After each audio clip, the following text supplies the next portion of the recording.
Komunikasi non-verbal bisa kita juga gunakan dalam menyelesaikan konflik, yaitu dengan menyediakan waktu yang maksimum atau maksimal. Artinya Bapak Ibu, dalam menyelesaikan konflik, entah dengan pasangan kita atau kita menjadi mediator atas masalah orang lain, itu jangan terlalu dibatasi waktu yang sempit. Contoh, ya, hanya dengan 10 menit dalam menyelesaikan sebuah konflik. Dan ini konfliknya besar, nggak bisa.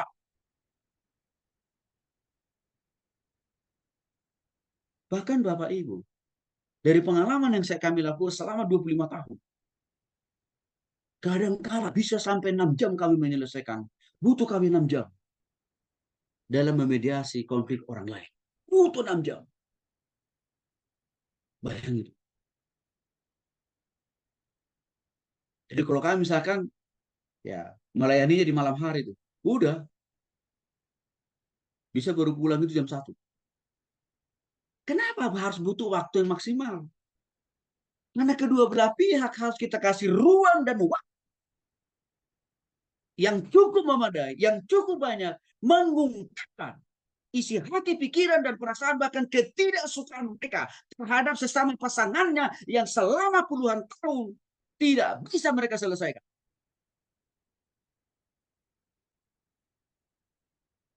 Bisa katakan tadi Bapak Ibu, masalah keluarga ini sudah 30 tahun. Bagaimana mungkin kita menyelesaikan itu hanya dengan waktu 3 jam? Nggak bisa. Karena itu pasti banyak akar persoalan itu. Jadi kan biasanya dalam menyelesaikan konflik hubungannya dengan waktu, kadang-kadang nggak bisa hanya dengan satu kali pertemuan.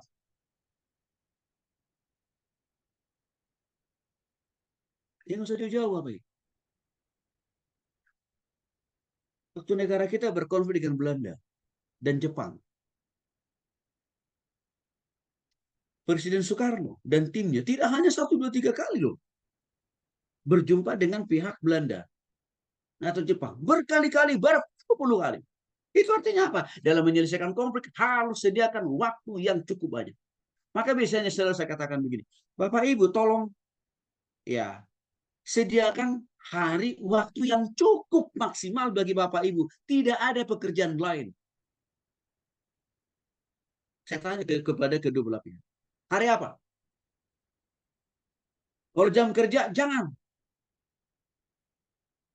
Lalu saya tawarkan, gimana kalau hari Minggu? Pulang ibadah, saya bilang. Atau malam. Artinya kan Bapak Ibu tidak sedang bekerja kan? Saya bilang, oh bisa Pak Tony. Oke, seperti ya, hari Minggu malam. Jadi lupakan dulu semua aktivitas pekerjaan yang lain, kita fokus menyelesaikan konflik. Siapa tuh? Saya katakan tadi Bapak Ibu, bisa sampai 6 jam. Loh, 6 jam apa ya Pak Tony yang dibahas? Semua unek-unek. Suami istri. Sebelum mereka pacaran. Ya, diungkit-ungkit kedua belah pihak.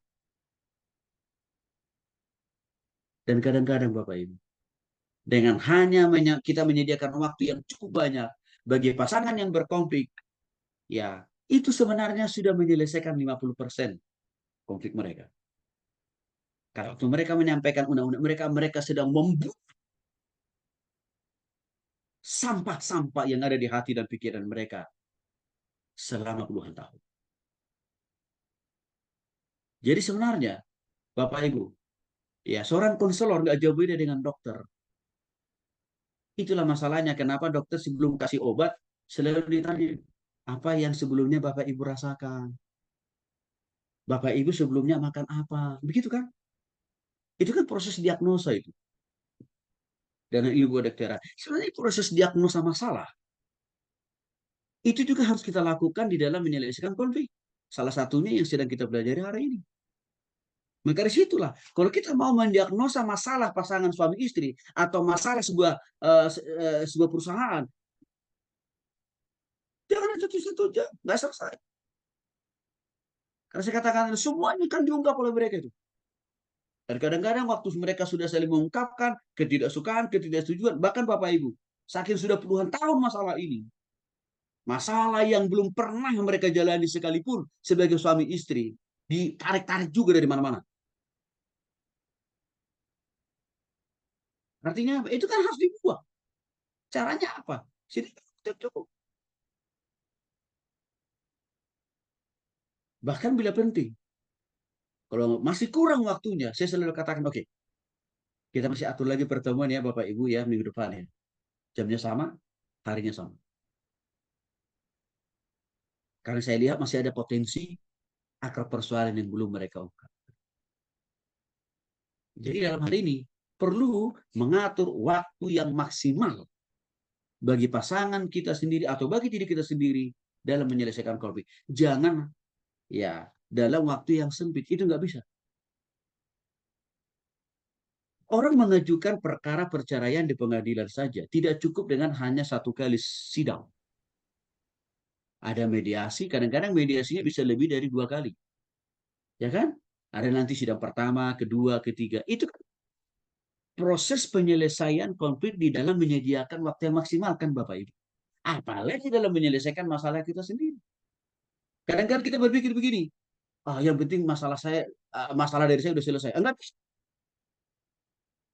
itu egois juga kita. Karena sekali lagi ingat, masalah itu, konflik itu terjadi bukan hanya karena satu pihak, tapi pasti ada peran kita.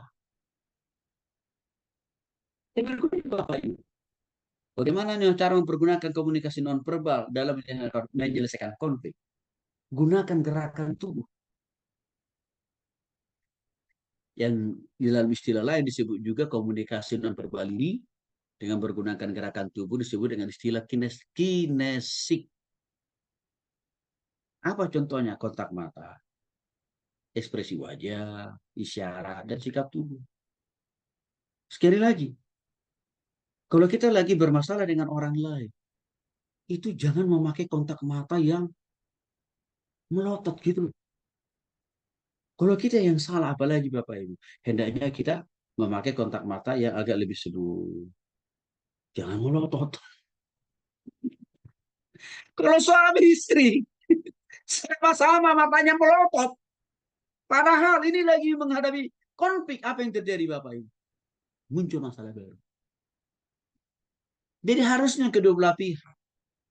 Iya, gunakanlah kontak mata yang agak lebih teduh. Jangan dua-duanya melotot gitu. Semua. Gunakanlah ekspresi wajah yang agak lebih lembut. Ya, semangat, riang. Jangan yang tegang. Kalau dua-duanya raut wajahnya menunjukkan ketegangan, artinya apa? Siap baku hantam kan Bapak Ibu itu. Siap berperang kan itu maksudnya. Bahkan termasuk sikap tubuh kita. Kalau kita menyelesaikan konflik dalam sikap tubuh yang begini Bapak Ibu. Suami istri ini. Lagi begini dua-duanya. Kira-kira apa yang terjadi? Ah ini sama-sama mau bikin saling baku bunuh kan?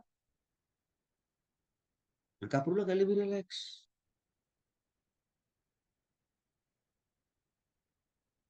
Dan ini biasanya saya atur juga. Ya, di dalam pasangan suami istri yang kami tangani. Bagaimana posisi duduk mereka? Ya,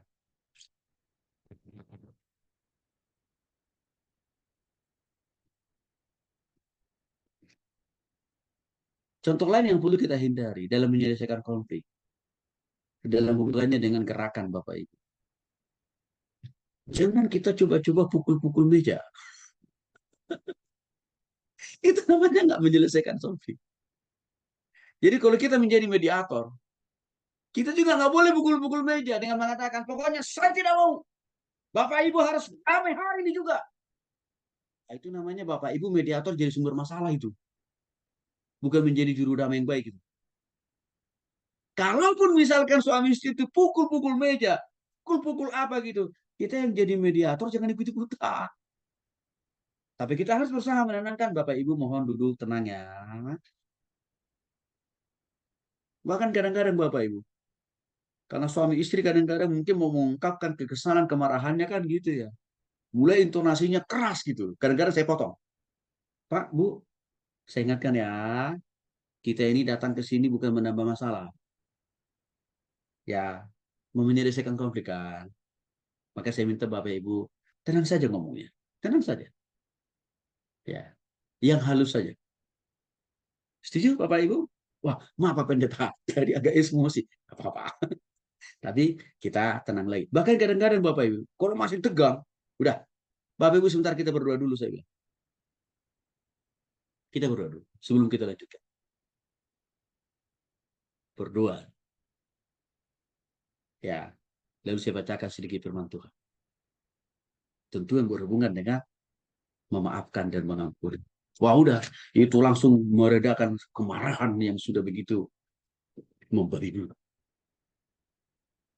Jadi jangan kita biarkan mereka saling berperang, baku pukul, baku bunuh, janganlah. Ya, ya. Bahkan saya katakan tadi, Bapak Ibu, kalau misalkan apa yang dikatakan oleh istrinya itu, suaminya langsung begini-begini kepalanya, ekspresinya nggak benar, nggak benar. Atau sebaliknya biasanya, waktu suaminya ngomong banyak hal tentang istrinya, suaminya mulai,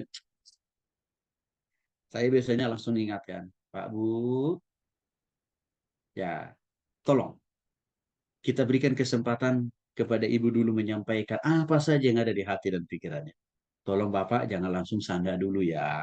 Tenang aja Pak, tenang aja. Kita datang mau menyelesaikan masalah kan? Kita datang mau berdamai kan? Bapak Ibu mau kan rumah tangga ini diberkati oleh Tuhan kan? Jadi Bapak Ibu ya tenang saja. Bapak tolong jangan mengeluarkan ekspresi apapun juga sewaktu Ibu menyampaikan apa yang dia tidak suka dari Bapak. Tenang aja Pak. Ya, nanti juga akan saya kasih waktu buat Bapak. Nah, itu kita harus ingatin tuh. Jadi jangan dibiarkan mereka itu, ya Bapak Ibu suara sama-sama